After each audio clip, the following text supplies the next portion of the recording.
Hello, c'est HR, votre chroniqueur. Alors aujourd'hui, je vais vous parler d'un film hongkongais, plus précisément un polar, qui a pour titre Le Protégé. Ce film est une tuerie, forcément, il faut que je vous en parle. Mais avant cela, n'oubliez pas, si vous n'êtes pas abonné, pensez à le faire et surtout pensez à la petite cloche pour les notifs. Let's go!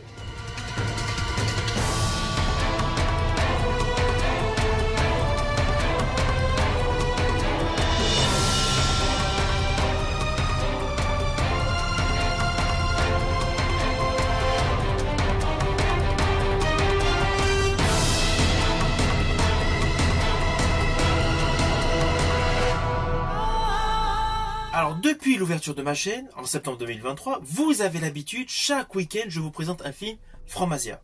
Je vous ai présenté des films chinois, des films japonais, des films coréens. Principalement, j'ai mis en exergue l'acteur Donnie Yen qui est chinois, car c'est un acteur que j'affectionne particulièrement, tant par son jeu que par ses prouesses techniques. De ce fait, je vous ai présenté pléthore de films avec l'acteur Donnie Yen. Il y a un autre acteur que je vais mettre en avant aujourd'hui. Il s'agit de l'acteur Andy Lau. Alors Andy Lau est également un acteur chinois, et un acteur que j'apprécie à l'instar de Donnie Yen. Il a d'ailleurs une filmographie énorme qui s'étale sur plusieurs décennies. Il y a quelques semaines, je vous ai présenté un film où il avait le rôle principal. Il s'agissait d'un film wuxia, d'un film épique, qui a pour titre Battle of Wits. Là, le film que je vous présente aujourd'hui avec Andy Lau est un polar. Alors je vous le dis franchement, la majorité des films avec Andy Lau que j'apprécie sont des polars. C'est pour cela que vous verrez plusieurs vidéos consacrées à différents polars qu'il a tournés. Alors oui, pour tous les aficionados du cinéma made in Hong Kong, bien évidemment, j'ai prévu de faire une très grande vidéo concernant Infernal Affair, qui a justement Andy Lau comme premier rôle. Mais là aujourd'hui, je vais vous parler du film Le Protégé. Alors sur le fond, ce film Le Protégé est dans la lignée directe du diptyque French Connection.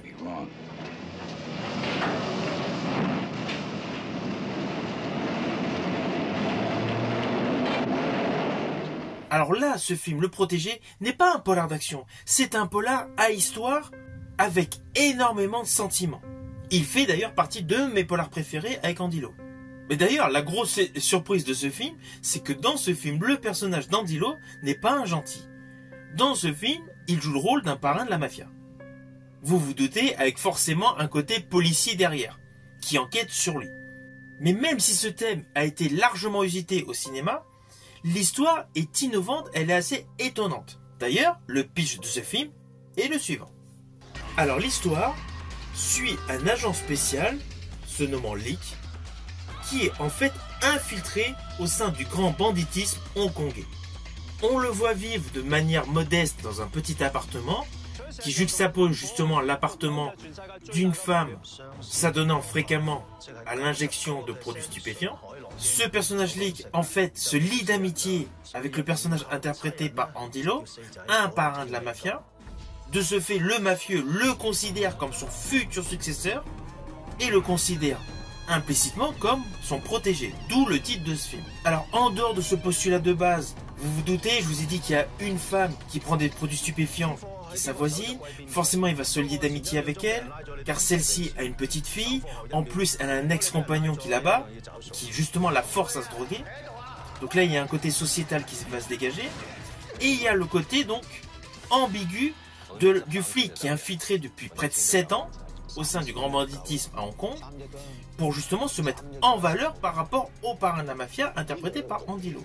Alors, ne vous inquiétez pas, je n'irai pas plus loin sur les lignes scénaristiques, vous me connaissez, je ne spoil pas. Mais sachez que toutes les lignes scénaristiques de ce film ont un traitement réellement psychologique. Et cela se voit dès le début de ce film. La scène d'ouverture nous présente justement la fameuse voisine en train de se droguer et de décéder.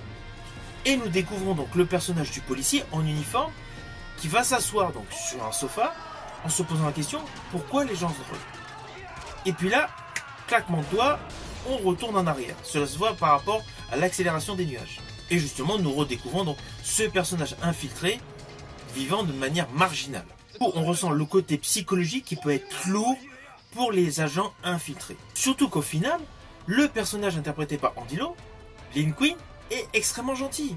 Sa composition n'a rien à voir avec Al Pacino dans Le Parrain ou De Niro dans Mafia Blues.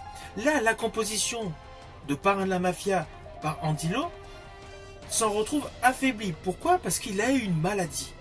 C'est un père de famille gentil, très affectif, mais qui a de gros soucis de santé. D'où la notion de vouloir mettre en exergue son successeur. C'est pour ça que d'ailleurs dans le film, il va le présenter à plusieurs mafieux en le présentant comme successeur. Là, ce film, Le Protégé, a une mise en scène de Derek Lee totalement efficace. Les plans séquences s'enchaînent à un rythme cohérent, mettant en abondance le côté sentimental, le côté émotion d'un flic infiltré. Alors oui, il y a quand même des scènes d'action, mais ce n'est pas un action movie. Il y a juste le dosage parfait en termes de scènes d'action. Je rajouterais même qu'il peut y avoir aussi des petits côtés gore, notamment ce qui se passe de particulier pour la main d'un agent des douanes. Mais dans l'ensemble, ce film n'est pas du tout basé sur l'action. Il est vraiment basé sur l'histoire, une histoire qui est très bien travaillée. Alors pour la petite histoire, le réalisateur Derek Lee avait réalisé un très bon film, ayant pour titre Shinjuku Incident. Un film qui a rien à voir en termes de registre par rapport à Le Protégé. 东京的大婶说让我过去，去了还回不回来？你怕我不回来呀？ Alors selon moi, la grande plus-value de ce film, ce sont les connaissances de Derek Lee sur tout le monde des narcotrafiquants. Il y a un moment dans le film où on a l'histoire qui est présentée donc du commerce de la drogue, avec l'explication de région par région en fonction du monde, vers où vont les bénéfices. Cette partie-là du film est très détaillée, ce qui prouve une vraie recherche par rapport au réalisateur. À cela s'ajoute quelque chose qui est totalement essentiel dans ce film de flic infiltré, c'est la relation ambiguë entre le policier et le mafieux. Cette relation est vraiment mise en avant, surtout lors du passage en Thaïlande. À un moment dans le film, ces protagonistes vont faire un voyage en Thaïlande. Et justement, durant ce voyage, toute cette ambiguïté de ces deux protagonistes est parfaitement calibrée. Même si sur le fond, l'histoire d'un flic infiltré, ça a déjà été vu moult fois au cinéma. Ceci dit, il y a l'ajout supplémentaire de la romance. La romance avec justement la junkie, mère de famille.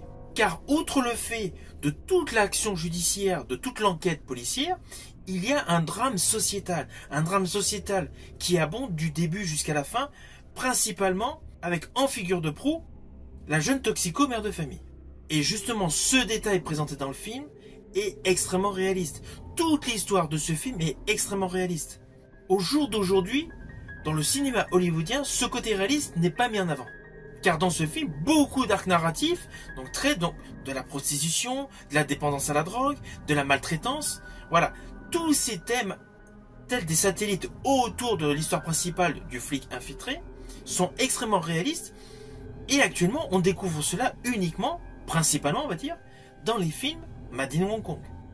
Je rajouterai que les trois choses que j'ai préférées dans ce film sont des démonstrations ultra réalistes, comme la déchéance de la mère, qui est la résultante d'un mari violent.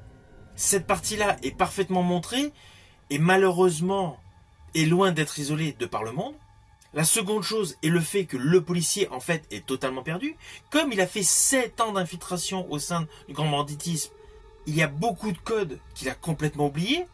D'ailleurs, il se met même à courir lorsqu'il voit la police. Il le précise lui-même dans le film. Il a tellement flirté avec la loi pour pouvoir intégrer un haut poste, forcément, il est perdu. Il est complètement bouleversé. Mais cela n'empêche pas qu'il a toujours un côté réservé, un côté bon cœur pour tout son environnement. Je rajouterais même pour un chien qu'il trouve décédé dans la rue dans le film. Et la troisième chose que j'ai aimée dans ce film, c'est la performance d'Andy Lau qui nous présente un parrain de la mafia complètement meurtri par la maladie et qui en fait a toujours expliqué à sa femme ses activités. C'est beaucoup plus réel que dans certains films hollywoodiens où la femme du mafieux se dit « Oh, il était mafieux, je ne savais pas. » Voilà. Là, on est vraiment dans le côté logique, dans le côté réel. D'ailleurs, l'ensemble de ce film paraît totalement réaliste. En fait, ce film, malgré qu'il ait un côté très sombre, il a un côté extrêmement touchant, extrêmement émouvant. Bien évidemment, je pense principalement à la dernière séquence de ce film. Alors, côté réalisation, La réalisation est efficace, mais ne vous attendez pas à des plans séquences de folie. Mais chaque scène est tournée pareil, avec un côté réaliste mis en avant. Je pense notamment à des personnes qui vont passer par un balcon. Cette scène est criante de vérité. Alors oui, l'atout essentiel de toutes ces scènes qui sont parfaitement réussies, outre la bonne réalisation de Dereky, c'est bien évidemment le côté. J'ai 3 protagonistes importants. C'est-à-dire le personnage interprété par Andy Lau, le parrain de la mafia, le flic infiltré et la jeune femme toxico. Ce trio d'acteurs est totalement brillant.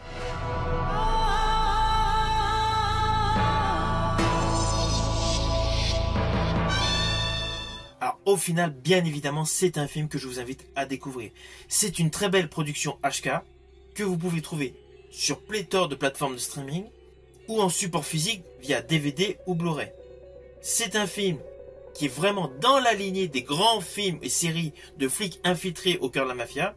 C'est un film qui abonde principalement par une histoire solide. Si ma vidéo vous a plu, n'oubliez pas, petit pouce vers le haut, pensez au partage. Quant à moi, je vous dis à bientôt pour une prochaine vidéo.